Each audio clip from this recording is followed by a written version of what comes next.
Happy Friday and welcome to Spicer and Company. I'm Sean Spicer. And I'm Lindsay Keith. Well, Sean, it was just 3 days ago now that we saw Joe Biden announce his running mate, Kamala Harris. But even before that, when Harris made a run for the presidency, Sean, many were questioning her authenticity even then. Yeah, Lindsay, over the past few days, the media has portrayed Harris as the child of immigrants and the portrait of American greatness. Now, let's be clear. These are non-editorial, objective articles from media outlets. Harris is the daughter of two immigrants, but none of these articles actually say what the senator has done for any of these particular communities. They've left out her questionable record with Black and Latino communities while working as a prosecutor. Now, just to name a few, Harris prosecuted 1,500 marijuana cases. She went after quality of life, crimes like panhandling, prostitution, graffiti, loitering. Harris also fought for harsher sentences for larger bail requirements, longer prison terms, and created legislation surrounding truancy in school. These are all crimes that affect people of color from low-income backgrounds. So to discuss, let's bring in civil rights lawyer Leo Terrell. Leo, thanks for coming back and joining us again. Sean, I am glad to be here. Thank you very much for having me. Well, I'm glad you're glad to be here. Leo, what do you make of Kamala Harris's records? Because the media seems to think that the Trump campaign, and I talked to Katrina Pearson about this yesterday, is sort of like they're talking about that she's tough on crime and that she's soft on crime at the same time. So how do you read her record as a prosecutor when it comes to crime? Let me just be very clear. I live in California. I've been around Kamala Harris, and her record is horrible. She was a horrible district attorney, a horrible attorney general. Why? She wouldn't pursue a death penalty against a cop killer. She went after little people, marijuana smokers, and she ignored big drug dealers. She was horrible. Not only that, Joe Biden and Kamala Harris has one thing in common. They locked up more Black people than any other politician. She defies, Sean, court orders, federal court orders, to release an inmate who was wrongfully charged with a crime. She kept inmates in prison for cheap labor. Tulsi Gabbard undressed her at the Democratic debate. Everything Tulsi said was absolutely true. So let me play you that Tulsi Gabbard clip, and then we can talk about it. Here you go. She put over 1,500 people in jail for marijuana violations and then laughed about it when she was asked if she ever smoked marijuana. She blocked evidence. She blocked evidence that would have freed an innocent man from death row until the courts forced her to do so. She kept people in prison beyond their sentences to use them as cheap labor.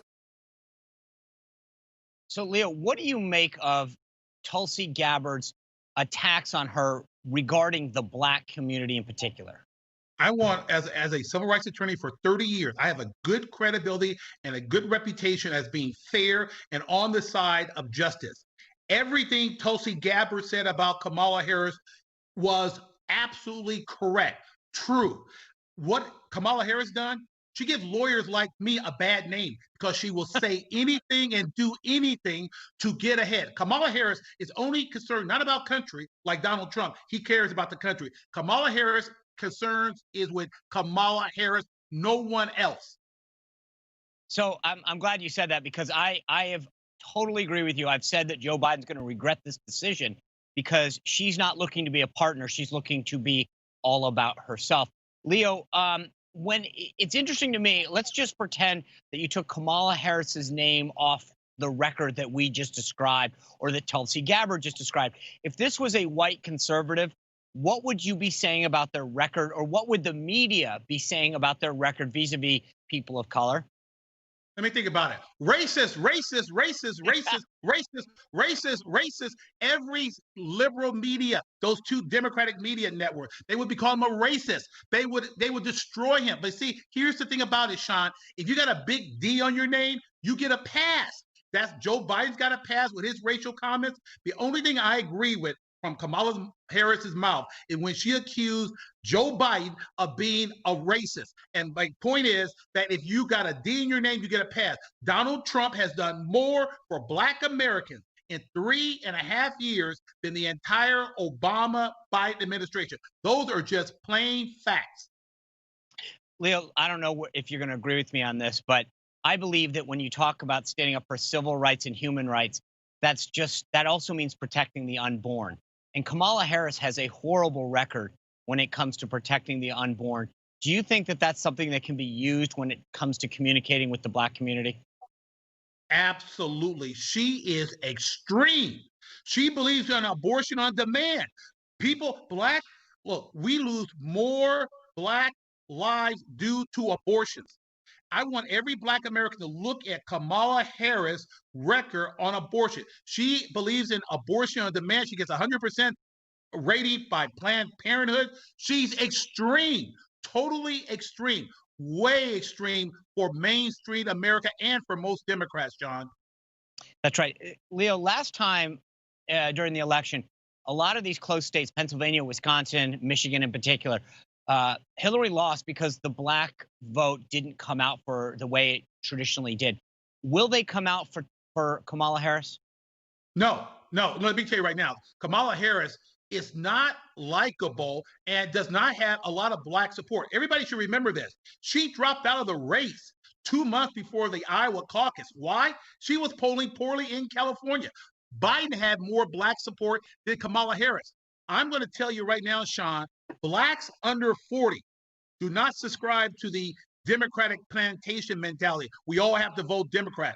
Blacks under 40s in those battleground states, they are fair game. And I'm telling you right now, Donald J. Trump has made a major impression among young Black Americans with his First Step program, historical funding of Black colleges, and the Enterprise Zone. He has been very effective in courting the Black vote. Leo Terrell, before I go, I want to ask you about this lawsuit that the Department of Justice has filed against Yale University, claiming that they're reverse discriminating because of them not allowing enough Asian Americans to come into the program. As a civil rights attorney, do you think the DOJ is warranted in this lawsuit? I'm so glad you asked that question because in California, Sean, they're trying to reinstate affirmative action, which I'm against. It's called Prop 16. I applaud this reverse discrimination nonsense, and the Asian American have a legitimate claim. And my point is very simple. No preferential treatment, no affirmative action. I think the idea of Asians being discriminated based on merit is outrageous. It should be based on merit, not color or race or gender. Totally agree with you.